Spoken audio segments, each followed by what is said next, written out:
पूजा मोहन पांडे, केदारनाथ धाम में गैर हिंदुओं के एंट्री पर बैन की मांग की गई है और ये मांग किसी और ने नहीं बल्कि विधायक आशा नौटियाल कर रही हैं। सीएम पुष्कर सिंह धामी से केदारनाथ धाम को बदनाम करने की हो रही है कोशिश। केदारनाथ धाम में गैर हिंदुओं के एंट्री पर बैन होना चाहिए। बीजेपी विधायक आशा नौटियाल ने कहा है कि कोई गैर हिंदू अगर यहाँ शराब और मांस पहुंचाने का काम कर रहा है तो साफ है कि वो केदारनाथ धाम को बदनाम करने की साजिश कर रहा है। आशा नौटियाल ने कहा है कि कुछ गैर हिंदू केदारनाथ धाम को बदनाम करने की कोशिश कर रहे हैं।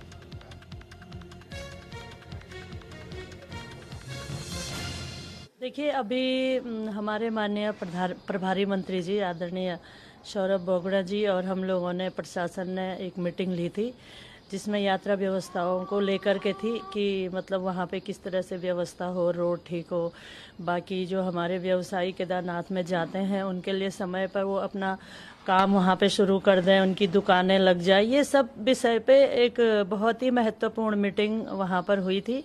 तो उस मीटिंग में कुछ लोगों ने ये भी मुद्दा उठाया था कि इस तरह की घटनाएं वहाँ पे होती हैं और बार बार ये मुद्दे उठते हैं लेकिन मतलब इन पे मतलब कुछ हो नहीं पाता।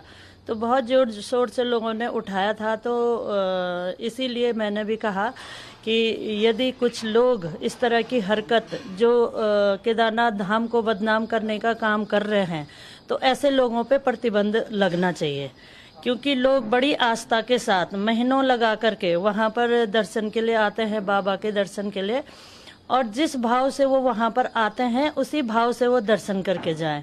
ऐसा मेरा मन है और इसी तरह से जिस तरह से उस धाम की छवि है वो छवि किसी तरह से धूमिल न हो और लोगों के मन के अंदर जो आस्था रहती है वही आस्था वापस जाए वो उसी आस्था को लेकर।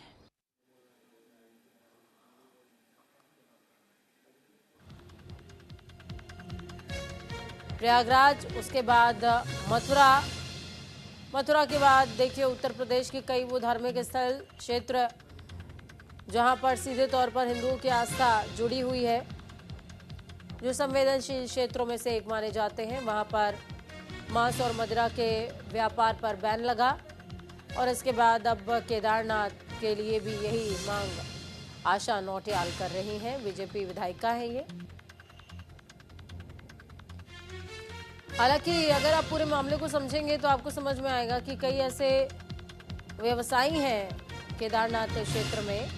केदारनाथ असल में एक पूरी कॉन्स्टिट्यूएंसी है, बड़ा क्षेत्र है जहां पर लोग रहते भी हैं, निवास करते हैं और वहां पर कई खच्चर चलाने वाले और इन तमाम चीज़ों के मालिक जो है वो मुस्लिम है। तो सीधे तौर पर बहुत बड़े तबके पर ये प्रहार होगा। हरीश रावत यानी कि हरदा इस पूरे मामले पर क्या कुछ कह रहे हैं वो भी सुन लीजिए एक बार। एकाध लोगों के विषय में तो पहले जब आपदा आई थी उस समय इस तरीके की बातें आई थी, जो भी लोग थे, बल्कि हमने फिर उसकी जांच भी करवाई। हमने कहा कौन लोग हैं ऐसे लोग, जब मैं मुख्यमंत्री बन के आया, ये उससे पहले की बातें हैं। लेकिन यदि मैं यही कह रहा हूं, यदि कुछ है ऐसा के लिए सनसनी पैदा करने के बजाय आप अपने मुख्यमंत्री से कहिए। मुख्यमंत्री से भी कहने की जरूरत नहीं है, तो सीएम की बात भी नहीं है, तो डीएम और एसएसपी की बात है, उनसे कहिए, वो करेंगे, अच्छे ऑफिसर्स हैं, करेंगे वो। चलिए, इस खबर पर ज्यादा जानकारी के लिए संजय पुंडीर ग्राउंड जीरो से जुड़ गए, हमारे साथ में। संजय, जिस तरीके की तस्वीर पूरी नजर आ रही है, उत्तर प्रदेश के बाद अब अगली दृष्टि केदारनाथ की तरफ घूमती हुई नजर आ रही है, क्योंकि आशा नौटियाल ने बहुत पुरजोर तरीके से विरोध किया है इस बात का कि जो लोग मांस और मदिरा का सेवन कर रहे हैं और यहाँ पर लेकर के आ रहे हैं वो अपने आप में बर्दाश्त करने के काबिल नहीं है और सरकार को इस दिशा में कोई ना कोई ठोस कदम उठाना चाहिए। निश्चित तौर पर चारधाम यात्रा शुरू होने से पहले केदारनाथ धाम हो या फिर अन्य धाम हो, वहां पर गैर हिंदुओं के प्रवेश पर प्रतिबंध लगाने की मांग अब जोर पकड़ती जा रही है। और जिस तरह से विधायक आशा नौटियाल ने कहा है कि जो गैर हिंदू होते हैं वहां बड़े स्तर पर व्यापार करते हैं, उसमें खच्चर चालक हो या फिर फूल माला बेचने वाले हो या फिर फल फ्रूट बेचने वाले हो, ऐसे लोग हैं, वो गैर हिंदू है, वो कहीं ना कहीं वहाँ उनका जो प्रवेश है वो पूरी तरह प्रतिबंध होना चाहिए। इसको लेकर एक योजना योजना भी बनाने की तैयारी चल रही है।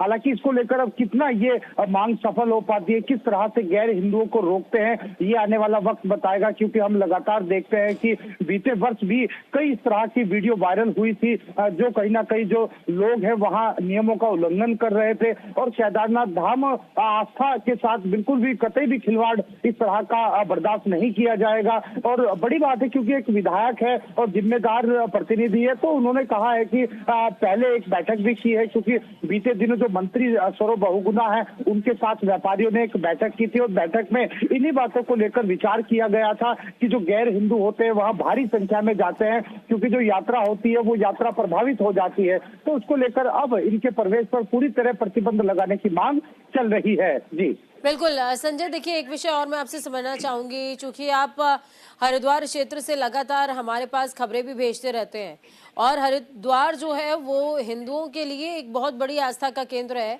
जहां पर विश्व भर से लोग आते हैं। मैं यहाँ देश भर से नहीं, विश्व भर से कोट कर रही हूँ, विश्व भर से लोग आते हैं सनातन संस्कृति की झलक देखने के लिए और माँ गंगा की शीतल लहरों में अपनी आत्मा के चेतन के लिए भी। वहां पर क्या इस तरीके का कोई आदेश है?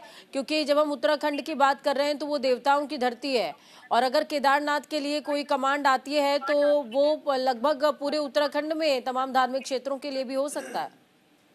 देखिए, अगर हरिद्वार की बात की जाए तो धार्मिक दृष्टि से हरिद्वार को देश की राजधानी कहा जाता है और यही वजह है कि जब चारधाम यात्रा शुरू होती है तो यहाँ जो हरिद्वार है उसे चारधाम यात्रा का प्रवेश द्वार भी कहा जाता है। देश ही नहीं, विश्व भर के जो लोग हैं सबसे पहले हरिद्वार पहुंचते हैं, अपना रजिस्ट्रेशन कराते हैं, उसके बाद माँ गंगा में आस्था की डुबकी लगाते हैं। तो यही वजह है कि अब जो लोग हैं इस बात का समर्थन कर रहे हैं कि जो गैर हिंदू है वो कहीं ना कहीं उनके प्रवेश पर किसी तरह से रोक लगनी चाहिए और लगातार ही इन बातों की इस पर विचार भी किया गया है और किस तरह से ये जो मांग है ये पूरी होती है। हालांकि राज्य सरकार की ओर से अभी इस तरह का कोई आदेश नहीं आया है। हरिद्वार की बात की जाए या फिर देवभूमि की बात की जाए तो यहाँ पर कई ऐसे धार्मिक स्थल है जहाँ पर जो गैर हिंदू है वो अपना बड़े पैमाने पर अपना व्यवसाय चलाते हैं, अपनी रोजी रोटी चलाते हैं। तो उसको लेकर अब किस तरह से क्या योजना बनाई जाती है, किस तरह से गैर हिंदुओं पर प्रतिबंध लगाया जाता है, ये चारधाम यात्रा आने से पहले पता लग पाएगा। जी चलिए, बहुत शुक्रिया संजय हमारे साथ जुड़ने के लिए, अहम जानकारी साझा करने के लिए। तो संजय पुंडीर जुड़े, जिन्होंने साफ तौर पर बताया है कि ये एक इनिशिएटिव है। अब देखना ये होगा कि सरकार इस मांग पर किस तरीके की प्रतिक्रिया जाहिर करती है।